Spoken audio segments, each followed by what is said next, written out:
Did Jesus commission us to reach in more than we reach out? Let's look together at what his final words were before his ascension. Matthew 28, 18 through 20.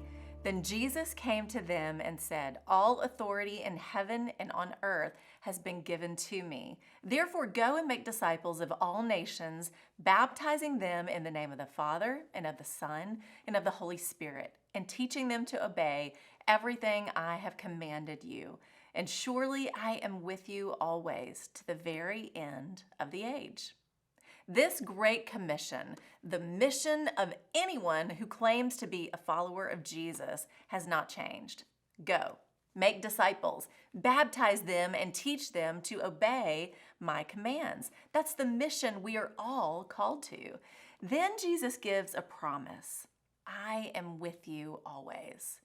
Is this mission top of mind for us? As a follower of Jesus, do we go? Do we tell? Often the only going we do is on Sunday mornings to our preferred pew or seat. Then we go home and go and sit in our recliner and go about our lives until the next Sunday. We often fall into the fat baby category of filling our bellies, but not going and growing in maturity as believers, as disciples, and as disciple makers. The mission Jesus calls us to requires us to go outside of our walls of comfort and to get off the couch and out of our pew. The ones who need the gospel of Jesus are the ones we need to go out to reach. The word reach, if you look it up, involves stretching.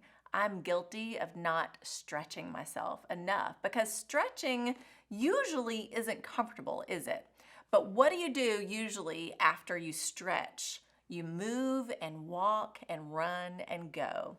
If you haven't noticed, those we need to reach and stretch out to aren't coming in. We must go and tell. Jesus told a parable in Matthew 22, 1 through 14 of a king who arranged a wedding banquet. The invited guests were not willing to come, so he had his servants go out into the highways and invite people in, both good and bad. This is outreach, stretching out to someone you wouldn't normally desire to reach. That's where it gets uncomfortable, and that is where Jesus calls us to go. You see, Jesus here was pushing his followers out of only reaching the Jews and opening the invitation to know him to Gentiles and to everyone who would have ears to hear and hearts to come. This is outreach. Go out and reach those who don't know the truth of Jesus. They may not all believe, but we must go, reach them, love them, and invite them in.